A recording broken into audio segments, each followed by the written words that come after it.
Class কেমন লাগলো? ভালো। কে কোনো ডিস্টার্ব করেনি তো? কোনো স্টুডেন্ট, কোনো টিচার? ইউনিভার্সিটিতে পড়াশোনা করতে হবে মন দিয়ে, কোনো ধরনের ফাঁকিবাজি করা যাবে না, ওকে? আর কোনো কিছু যদি লাগে তাহলে ভাইয়াকে বল, ভাই কিন্তু ডিপার্টমেন্টের টপার। তোমার ফোনটা দাও। ফোন দিয়ে কি হবে? তোমার যদি কোনো প্রয়োজন হয় আমাকে, তাহলে সব জায়গায় তোমাকে খুঁজে পাবে না, আমি তো সব জায়গায় অ্যাভেলেবেল না। তো তোমার ফোনে আমার নাম্বারটা আমি সেভ করে দিচ্ছি, যাতে করে তুমি আমাকে কল দিলেই পেয়ে যেতে পারো। ভাইয়া আমাকে আপনার নাম্বারটা দিন। এক্সকিউজ মি, বড় ভাইয়ের নাম্বারটা স্পেশাল, এটা সবাইকে দেওয়া হয় না। কে রে বন্ধু, তোর সূচনা কল দিছে? না, প্রথম তো তোমার লজ্জা পাচ্ছে। এমে তোমার তো কিউট কে? এই তোমার ফোনটা দাও তো, আমার ফোন নাম্বারটা দিয়ে দিচ্ছি, রাতে কথা। আমি ফোন ইউজ করি না। তোমাকে ভালো লাগছে? আমার দেরি হয়ে যাচ্ছে। ভাই বুঝলাম না, কেন মারতেছেন ভাই? মারতেছি কেন বুঝোস না? আপনি আমার ক্ষমা করে দেন, আমি আপনাকে জীবনে নিশ্চয় করবো না। আচ্ছা ঠিক আছে, ক্ষমা করেছি। ভাই মাফ করছে। জায়গা কিছুক্ষণ আগে নাম্বার চাইলো, এখন এসে আবার পা ধরে মাছ চাচ্ছে। কাহিনী কি বলতো? ওপর মহলে নজর আছে তোর দিকে। হ্যালো, কি ব্যাপার? ফোন দিয়ে কথা বলছেন না কেন? কথা বলে তো আপনি মারধর শুরু করেন। কে আপনি? আমি সূচনা। আচ্ছা, সূর্য আজকে কোন দিক থেকে উঠলো? রাতে তো সূর্য ওঠে না, রাতে চাঁদ ওঠে। তা ঠিক। আজকে ওই ছেলেটাকে মারলেন কেন? ওকে মারছি কারণ ও বেয়াদবি করছে। বেয়াদবি তো করেছে আমার সাথে, তাতে আপনার সমস্যা কি? আমার সমস্যা কি সেটা আমি আপনাকে এখন বলবো না, সেটা আমি আপনাকে কাল বলবো কফি খেতে খেতে। কালকে ওই ছেলেটাকে মারলেন কেন?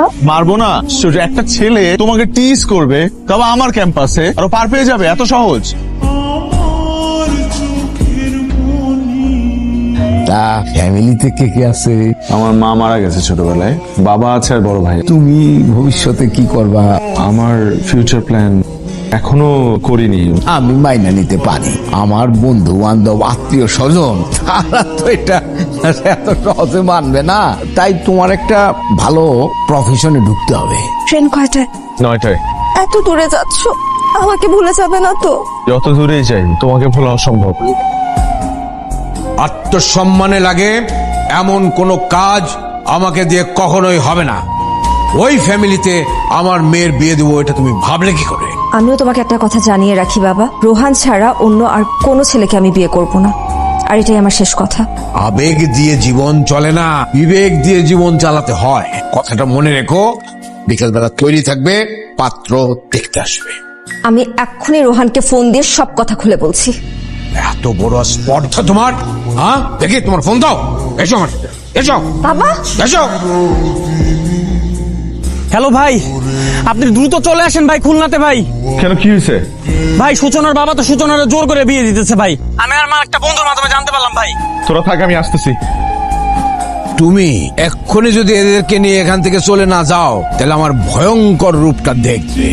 যাব, অবশ্যই যাব, কিন্তু সাথে করে সূচনাকে নিয়ে যাব। সূচনা, সূচনা! তোমার সাহস দেখে আমি অবাক হচ্ছি। আমার বাড়িতে দাঁড়িয়ে তুমি আমার কথার অবাধ্য হচ্ছ, তর্ক করছো আমার সাথে। আমি বলছি কারণ আপনি আমাকে বাধ্য করেছেন বলতে, তাই। আমি তোমাকে বাধ্য করছি? আমি তোমাকে বাধ্য করছি আমার মেয়ের সাথে ভালোবাসার সম্পর্ক করতে? আমি তোমাকে বাধ্য করছি যে ফোন দিয়ে এটে ভালোবাসার অভিনয় করে আমার সমস্ত সয় সম্পত্তি দখল করতে? আমি অবাক হচ্ছি আপনার এই মুখোশ দেখে। সেদিন কি সুন্দর করে আমার সাথে কথা বললেন, আর আজকে আপনাকে আমি চিনতেই পারছি না। আমি একটা কথা বুকে হাত দিয়ে বলতে পারি, যে সূচনাকে ভালোবাসার আগে আমি কখনোই জানতাম না সে যে জামশেদ মজুমদারের মেয়ে। আপনার সয় সম্পত্তি, টাকা পয়সার কোনো লোভ আমার নেই। আমি শুধু এই পৃথিবীতে সূচনাকে চিনি এবং সূচনাকে ভালোবাসি। সূচনা, তুমি আমাকে ভালোবাসো?